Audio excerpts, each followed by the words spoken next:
कि हर हफ्ते में 1-2 वीडियोस, और जब 100 व्यूज़ होते थे तो मैं इतना खुश होता था। 100 लोगों ने मेरी वीडियो को देखा, वो उस वक्त का लेवल था। तो फिर क्या हुआ, मेरे एक और स्टूडेंट है, उसने मुझे कहा सर आप अपने यूट्यूब चैनल को मोनेटाइज क्यों नहीं करते। मैंने कहा वो क्या होता है।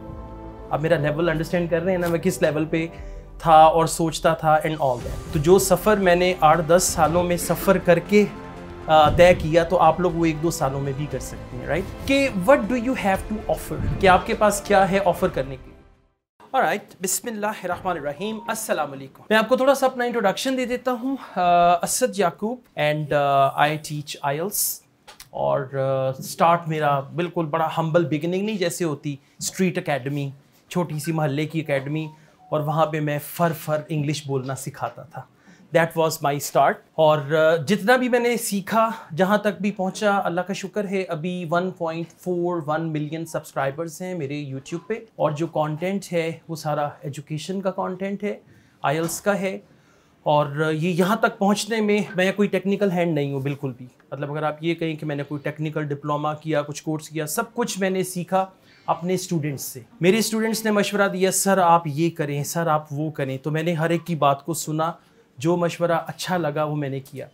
यूट्यूब का चैनल भी मैंने बनाया एक स्टूडेंट की रिकमेंडेशन पे। उसने कहा सर आप यूट्यूब का चैनल बनाएं। अच्छा वो कैसे बनता है। उसने कहा ये ऐसे ऐसे से चैनल बना लिया।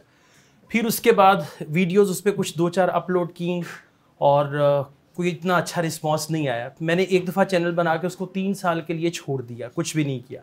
फिर दोबारा एक और स्टूडेंट ने कहा कि आपको उस पर आना चाहिए, ये करना चाहिए, वो करना चाहिए। तो मतलब बड़ा एक होता है ना ऑर्गेनाइज्ड स्टार्ट होता है, तो मेरा बिल्कुल भी कोई ऑर्गेनाइज्ड स्टार्ट नहीं था।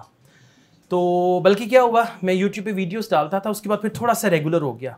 रेगुलर कैसे हो गया कि हर हफ्ते में 1-2 वीडियोस, और जब 100 व्यूज़ होते थे तो मैं इतना खुश होता था। 100 लोगों ने मेरी वीडियो को देखा, तो उस वक्त का लेवल था। और फिर उससे क्या होता था कि आहिस्ता आहिस्ता ना, मुझे शुरू में नहीं पता था कि ये यूट्यूब मेरे किस तरह काम आएगा। एक फियर भी था कि अगर मैंने अपनी सारी नॉलेज यूट्यूब पे डाल दी, अपने सारे लेक्चर्स डाल दिए, तो मेरे पास कौन आएगा। एक फियर होता है ना हमें। तो अल्लाह का शुक्र है कि मैं उस फियर में आके मैंने कोई डिसीजन नहीं लिया। मैंने फिर भी अपनी सारी नॉलेज यूट्यूब पे अल्लाह का नाम लेके डाल दी। जो मैं पढ़ाता था, जैसे भी था, वो सारा कुछ मैंने यूट्यूब पे अपलोड करना शुरू कर दिया। अच्छा, मेरा पर्पस क्या था, ऑनलाइन मैंने ना 7 क्लासेस स्टार्ट कर दी। क्योंकि आप देखें यूट्यूब को तो आप मोनेटाइज कर सकते हैं, उसमें आपकी अर्निंग होती है, लेकिन एक लिमिटेड है। तो मुझे क्या था शुरू में बेनिफिट कि जी वहाँ से मुझे ऑनलाइन क्लास के लिए स्टूडेंट्स ने कांटेक्ट किया, सऊदी अरेबिया से, कुछ ने दुबई से किया। तो for me that was great कि जी यूट्यूब से लोग आ रहे हैं एंड ऑल दैट। तो फिर क्या हुआ, मेरे एक और स्टूडेंट है, उसने मुझे कहा सर आप अपने यूट्यूब चैनल को मोनेटाइज क्यों नहीं करते। मैंने कहा वो क्या होता है। आप मेरा लेवल अंडरस्टैंड कर रहे हैं ना, मैं किस लेवल पे था और सोचता था एंड ऑल दैट। इसलिए बता रहा हूँ कि माशाल्लाह आप तो एक्सपर्ट लोग हैं। तो जो सफ़र मैंने 8-10 सालों में सफ़र करके तय किया, तो आप लोग वो 1-2 सालों में भी कर सकते हैं, राइट। अच्छा, उसने कहा कि जी आप इसको जो है ना मोनेटाइज करें। मैंने कहा वो क्या होता है। उसने कहा ऐसे ऐसे होता है, ये करें वो करें, एडसेंस का अकाउंट बनाएं, खैर करें। वो सारा कुछ मैंने उसको किया। अच्छा, तब तक मुझे ये नहीं समझ आ रही थी कि कंटेंट होना क्या चाहिए। मतलब एक होता है ना, आपको पता हो कि आपका कंटेंट, एजुकेशन तो है ठीक है, स्पोकन इंग्लिश की वीडियोस बनाता था, बड़ी लिमिटेड सी ना, उस पर व्यूज़ मिलते थे। फिर मैंने कुछ कासिम अली शाह की वीडियोस देखी, तो मुझे भी उबाल चढ़ा मोटिवेशनल स्पीकर बनने का। तो मैंने भी कोई अपनी फ़िलासफ़ीज़ बनानी शुरू कर दी। वो एक मैंने अपने किचन में मिल्क फ़िलासफ़ी कि देखें जब दूध उबलता है तो गंद नीचे बैठ जाता है, तो ये होता है, तो वो होता है।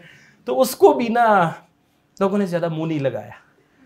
समझ नहीं आ रही थी क्या करें। इंग्लिश की वीडियो, स्पोकन इंग्लिश, तो वो कंटेंट बहुत अच्छा भी था। वो समझ नहीं आ रही थी कि मेरी निश क्या होगी। तो एक दिन मैं ऐसे ही नॉर्दर्न एरियाज़ के टूर पे गया। मेरे पास कैमरा होता था, वो हैंडी कैम HD, स्टार्ट उसी से, एक उससे पहले था वो DV उसमें डलती थी, फिर उसके बाद हैंडी कैम था HD का, सोनी का। तो मैंने नॉर्दर्न एरियाज़ में जाके ना कुछ आइल्स की वीडियोस बनाई, उसमें आइल्स की टिप्स दी, और वो वीडियोस आज भी हैं यूट्यूब पे, और वो मैंने की। तो वो जब मैंने अपलोड की तो मैंने देखा कि थोड़ा सा रिस्पॉन्स बेहतर हुआ है। तो उसके बाद क्या होता था, नेक्स्ट मैं स्पोकन इंग्लिश की वीडियो बनाता था, तो उसको लोग ज़्यादा नहीं देखते थे। आइल्स की वीडियो बनाता था तो उस पर लोग उसको और देखने का भी क्या मतलब है, 250 व्यूज़, 300 व्यूज़। और फिर शुरू में, ये मैं आज से आपको 5 साल पहले की बात बता रहा हूँ, कि मैं ना बड़ा खुश होता था कि मैं जो भी वीडियो अपलोड करता हूँ ना 7-8 दिन में उस पर 1000 व्यूज़ आ ही जाते हैं। ये एक लेवल था कि जी 7-8 दिन 1000 व्यूज़ एंड ऑल दैट। तो खैर करते करते जब आइल्स चल गया, तो अब देखना ये होता है कि आपका क्या चल रहा है। आपकी जो वीडियोस आप बना रहे हैं ना, मैंने अपनी कई वीडियोस को रीमेक किया। एक वीडियो बनाई पिछले साल, अब मैं क्या करता हूँ अपनी देखता हूँ टॉप व्यूज़ वाली वीडियो कौन सी हैं, फिर उसी का थंबनेल वही कंटेंट मतलब किसी और बुक के साथ उसको मैं दोबारा बनाता हूँ। तो जब आइल्स चलना शुरू हुआ तो फिर हमने सोचा कि बाकी सारे काम छोड़ते हैं, मोटिवेशनल स्पीकर बनने वाला सपना जो है ना उसको साइड पे रखते हैं, तो आइल्स को ले लेते हैं। फिर हमने क्या किया, अपने चैनल को कर दिया सिर्फ इंग्लिश में।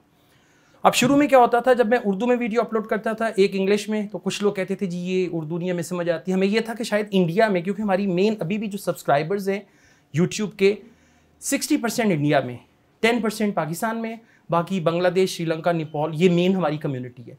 तो इंडिया में भी हर कोई हिंदी नहीं समझता, तो उन्होंने बोला कि ये कंटेंट होना चाहिए आपका इंग्लिश में।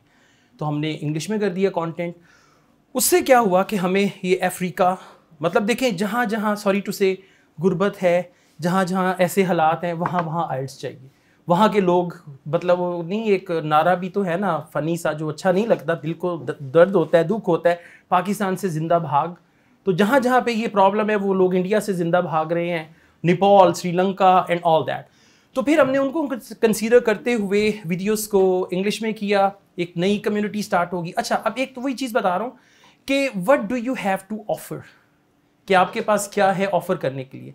अब मैं कुछ देखता हूँ कॉमेडी वीडियोस, कॉमेडी चैनल्स, तो उनके पास सिवाय कॉमेडी के कुछ ऑफर करने के लिए नहीं है। हमारे पास क्या था, हमारे पास 2 स्ट्रॉन्ग प्रोडक्ट्स थी। हर वीडियो में मैंने एक मैसेज दिया, I also teach IELTS online all over the world. If you want to join my online IELTS classes, my WhatsApp number is given. You can contact me for that. Asad Yaqub wishes you all the best. Take care. Allah Hafiz. Her video start की बिस्मिल्लाहिर्रहमानिर्रहीम और हर video ख़त्म की अल्लाह हाफिज़ पे। अच्छा, उससे क्या हुआ, वो जो एक नंबर जाता था उससे फिर हमारे पास क्वेरी आना शुरू हो गई कि जी आपकी ऑनलाइन क्लास लेनी है, क्या है वो। फिर हमने सारा एक सिस्टम बनाया और क्लासेस पढ़ानी शुरू की। शुरू में क्या होता था कि मैं इंडिविजुअल पढ़ाता था, एक एक बंदे को 40 मिनट 45 मिनट की क्लास, वो पढ़ा के एक दिन मुझे लगा कि शायद मैं पागल हो जाऊंगा। एक ही चीज़ आप बार बार पढ़ा रहे हैं। मैंने सिर्फ 15 स्टूडेंट्स को पढ़ाया। अब आप सोचें 15 स्टूडेंट्स 45 मिनट सुबह से शुरू किया, वही चीज़ मैं से दिमाग ऐसे घूमा। मुझे अभी भी याद है, मैं छत पे वॉक कर रहा था तो मुझे लग रहा था जब मैं पागल हूँ कि मैं नहीं होता एक इंसान एक ही बात बार बार। मैंने अपनी टीम को कहा, मैंने कहा अगर ये होगा, देखिए लिमिटेड काम है, मैं इससे आगे भी नहीं बढ़ पाऊंगा और ये मुश्किल है। फिर मैंने आपको बताया कि मेरे जितने भी प्रॉब्लम्स आए ना, ज़्यादातर सोल्यूशन स्टूडेंट्स ने दिया। एक स्टूडेंट आई मेरे पास, कहती सर ये हमारे UAE में जो है ना व्हाट्सएप नहीं चलता, तो गो टू मीटिंग एप्लीकेशन है, इस पर मैं क्लास लूँगी। मैंने कहा ये क्या है? वो कहती हैं आप इसको इंस्टॉल कर लें तो हम इसका फ्री वर्जन यूज़ करेंगे। वो गो टू मीटिंग एप्लीकेशन, और उस पर फिर मुझे पता चला कि आप अप टू 250-300 लोगों को ऐड कर सकते हैं। तो जब हमने गो टू मीटिंग एप्लीकेशन को ऐड किया तो वो जो 17 स्टूडेंट्स मैं पूरे दिन में पढ़ाता था, तो मैं वहाँ पे 50 स्टूडेंट्स को 2 घंटे में पढ़ाने लग गया। ठीक हो गया। तो वो मतलब देखिए ना, एक तो यूट्यूब का चैनल, उसके साथ what do you have to offer, कुछ और ऐसी प्रोडक्ट्स, कुछ ऐसी सर्विसेज, और ये लाजमी होना चाहिए। देखें यूट्यूब की जो अर्निंग है माशाल्लाह बहुत अच्छी है। वो कहते हैं ना कि if you want to fly high, उससे ज़्यादा आगे आप और क्या कर सकते हैं। तो खैर उसको हमने स्टार्ट किया और करते करते अल्लाह के फजल करम से अपना 100% नॉलेज स्किल जो भी मुझे आइल्स पे आता था, मैंने क्लास के अंदर कैमरा लिया है। जिस दिन मैं अपनी क्लास के अंदर कैमरा लेके आया ना, पहले क्या होता था, हमने रिकॉर्डिंग का एक अलग दिन रखा होता था, उसमें हम क्रोमा पे रिकॉर्डिंग करते थे। फिर हमने ये सोचा कि जो क्लास में होता है ना बड़ा लाइवली होता है। अब जैसे आप लोगों से मैं बात कर रहा हूँ तो ये बड़ा लाइवली सा सेशन है, तो हमने कैमरा उठा के क्लास में रख दिया। जब हमने क्लास में कैमरा रखा तो उन वीडियोस पे हमें और अच्छे व्यूज़ मिलने शुरू हो गए। तो फिर वो सारा नॉलेज वो देने की वजह से अल्हम्दुलिल्लाह now I am among top 5 IELTS trainers in the world. मतलब इंग्लिश कहाँ, और मैं वो बच्चा था जो इंग्लिश से भागता था। इंग्लिश से ही मैंने अपना स्कूल चेंज किया था। मुझे अभी भी याद है, मैं एक स्कूल में था, वो स्कूल हमारा इंग्लिश मीडियम हो गया, तो मैंने आके अपनी अम्मी को बताया कि मेरे बस की बात नहीं है, मैं पहले ही इंग्लिश से खौफजदा हूँ और अब स्कूल इंग्लिश मीडियम हो गया। वो साइंस की किताब इंग्लिश में देखता था तो मुझे हॉल पढ़ते थे सारा कुछ इंग्लिश में, पहले उर्दू में था बाद में इंग्लिश में। तो वहाँ से एक सफ़र शुरू हुआ और चलते चलते चलते चलते अब जो है एट प्रेजेंट माशाल्लाह वीव गॉट ऑनलाइन क्लासेस जो कि ऑल ओवर द वर्ल्ड, और उसमें ज़्यादातर मेरे स्टूडेंट्स जो हैं वो इंडिया से हैं, उसके बाद कनाडा से, ऑस्ट्रेलिया से। Along with that we have in campus classes जो मैं अभी रॉयल पाम में गॉल्फ एंड कंट्री क्लब है वहाँ पे मैंने ऑडिटोरियम बुक किया हुआ है, मॉर्निंग 10 से नाइट 10 तक। मेहनत है और मेहनत साथ साथ एंड तक है, मतलब वो टाइम कभी नहीं आएगा कि आप कहें मैं दादा बन जाऊँगा तो आगे मेरी औलाद और उनकी औलाद मेरी खिदमत करती रहेगी and all that. So you have to do effort. और फिर जैसे जैसे मतलब क्या होता है, शुरू में आप अपने काम को चलाते हैं, बाद में आपका काम आपको चला रहा होता है, वो चीज़ें फिर आपको करना पड़ती हैं उसके मुताबिक। So we have in campus online और यूट्यूब चैनल के लिए अब हमें एफर्ट नहीं करना पड़ती। क्यों नहीं करना पड़ती? क्योंकि अब हम लोग क्लासरूम में हमारे कैमरे। अच्छा फिर क्या हुआ, अभी रिसेंटली मैंने क्या किया, 3 चैनल्स बनाए, एक उर्दू में, एक इंग्लिश में और एक पंजाबी में। आइल्स के ही 3 चैनल्स बनाए। इंडिया में एक आइल्स का ट्रेनर है, रामन उसका नाम है, वो मेरा बड़ा अच्छा दोस्त भी है, मुझसे रब्ता रखता है। उसका चैनल है पंजाबी में।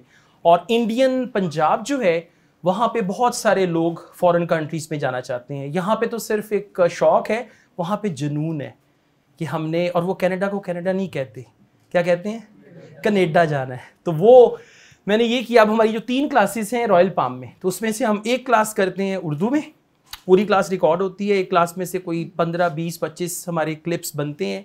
एक क्लास होती है इंग्लिश में और एक क्लास पंजाबी में हम करना चाहते थे लेकिन हम नहीं कर पाए, क्योंकि मेरे कुछ स्टूडेंट्स थे जो KPK से आते हैं, यहाँ पे आके स्टे करते हैं, तो फिर उनके लिए पंजाबी का इशू होता है। तो अब ये है कि एफ़र्ट जो है वो उतनी नहीं है जितनी पहले थी। और हमारी जो मार्केटिंग है, मार्केटिंग का हमारा बजट है 0, हमें मार्केटिंग करने की ज़रूरत नहीं है। ठीक है, हमारी मार्केटिंग जो है ना अल्हम्दुलिल्लाह उस तरह की मार्केटिंग है जैसे किसी पीर की मार्केटिंग होती है ना, बाबा जी ना दम कर देने, बड़ा फ़र्क पड़ जाता है। अल्लाह ताला का करम होता है, वरना ऐसा कोई दम नहीं है। ठीक है, तो हमारी मार्केटिंग कुछ उस तरह की है। और जितने भी स्टूडेंट्स हैं कांटेक्ट करते हैं weekly, and we go on and we continue with the classes.